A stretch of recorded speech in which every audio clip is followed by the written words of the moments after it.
سوال یہ ہے کہ مقدس کاغذات جو مثلا قرآن حکیم کے کاغذات ہیں، قرآن حکیم کے اوراق ہیں، تو ان کو اگر ڈسپوز آف کرنا ہو، پھٹا ہوا قرآن ہے یا کوئی ایسی کتاب ہے پھٹی ہوئی یا کوئی اوراق ہیں جس کے اوپر قرآنی آیات ہیں یا حدیث لکھی ہوئی ہیں یا اللہ کے نام لکھے ہوئے ہیں، نبی اکرم صلی اللہ علیہ وسلم کا نام نامی لکھا ہوا ہے، اس کو ڈسپوز آف کرنے کا طریقہ کیا ہے؟ دیکھیں، اگر ہم متقدمین کے ہاں دیکھیں تو ہمیں دونوں طریقے ملتے ہیں، اس کو زمین میں دفن کر دینا یا پھر اس کو جلا دینا۔ یہ دونوں طریقے موجود تھے اور اس پر عمل ہوتا آیا ہے، لیکن with the passage of time, وقت گزرنے کے ساتھ ساتھ یہ جو جلانے کا عمل ہے اس کو بہت زیادہ اچھا نہیں سمجھا گیا، اور لوگ جو ہیں وہ اس سے اپنے اپنے مزاج کے مطابق، بہت سارے لوگوں کی طبیعت ابا کرتی ہے کہ قرآن حکیم کے جو مقدس اوراق ہیں ان کو جلایا جائے یا کسی اور طریقے سے ڈسپوز آف کیا جائے۔ تو لہٰذا آج کے دور میں جو خاص طور پہ پاکستان کے اندر ایک اللہ تعالیٰ نے بعض لوگوں کو توفیق دی کہ حکومت پنجاب میں پنجاب قرآن بورڈ بنا ہوا ہے، اور پنجاب قرآن بورڈ نے اس کے اوپر متفق علیہ جو نقطہ نظر دیا ہے وہ یہ ہے کہ اس کو ڈمپ کیا جائے، اس کو دبایا جائے، اس کو دفن کیا جائے، اور اس کو اگر پانی میں بہایا جائے گا تو ظاہر ہے پانی کہیں نہ کہیں اس کو لے کے جاتا ہے اوراق کو، اور وہ ختم تو نہیں ہوتے، اس کے اندر ان کی بڑی توہین ہے۔ نہر کے اندر اگر آپ پھٹا پرانا قرآن پھینک دیں گے تو وہ تہہ میں بیٹھ جائے گا، اور جب نہر خشک ہو جائے گی تو وہ وہاں پہ پڑا ہوگا، یہ بھی اس کی توہین ہے، بڑی یعنی ناقدری ہے، تو یہ نہیں کرنا چاہیے۔ اسی طرح جلانے والا عمل اگرچہ متقدمین کے ہاں رہا اور اس کو بھی جواز کی حد تک اس کا فتویٰ موجود ہے، لیکن آج کے دور میں بہتر یہ ہے کہ اس کو ڈمپ کرنے کے لیے کسی نہ کسی جگہ دفن کر دیا جائے۔ اس کے لیے پنجاب قرآن بورڈ نے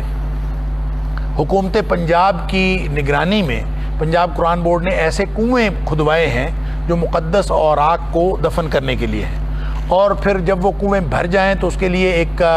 اور انتظام بھی ری سائیکلنگ کا بھی ہے کہ اس کے اوپر ایک مشین کے ذریعے سے قرآن حکیم کے اوراق جو ہیں ان کو ری سائیکل کر دیا جائے۔ تو بہرحال یہ پنجاب قرآن بورڈ کے ہاں ابھی پوری طرح انتظام موجود نہیں ہے، لیکن کاوشیں جاری ہیں۔ اگر آپ کے پاس قرآن کے اوراق موجود ہوں تو آپ ان کو جمع کرتے جائیں۔ پنجاب قرآن بورڈ کے ٹیلی فون نمبرز بھی موجود ہیں، آپ ان کو ٹیلی فون کر کے بھی کہہ سکتے ہیں۔ اگر آپ کے پاس حجم زیادہ ہو تو ان کی گاڑی آ کے خود لے جاتی ہے، یہ بھی ایک طریقہ ہے، اور وہ خود ڈمپ کریں علماء کی نگرانی میں، وہ یہ بھی بہت اچھا ایک طریقہ ہے۔ لیکن جہاں یہ سہولت میسر نہیں ہے، کوئی دیہات وغیرہ میں ہوں، دور دراز ہوں، اور جہاں قرآنی اوراق کو اس طرح سے کسی محفوظ جگہ پہنچانے کا انتظام نہ ہو، تو وہاں ان کو دفن کیا جا سکتا ہے قبرستان کے اندر، بالکل جیسے قبروں کی حرمت ہے، اور کسی قبرستان کے اندر آپ گڑھا کھود کے اس کے اندر دفن کر دیں، اور اس کے اوپر آپ اگر قبر سی بھی بنا دیں تاکہ اس کے اندر ایک نشانی رہے اور اس کی کوئی بے حرمتی نہ کرے، یہ بھی ایک طریقہ ہو سکتا ہے۔ لہٰذا یہ مختلف طریقے چل رہے ہیں، آہستہ آہستہ جدید دور کے مطابق یہ ایک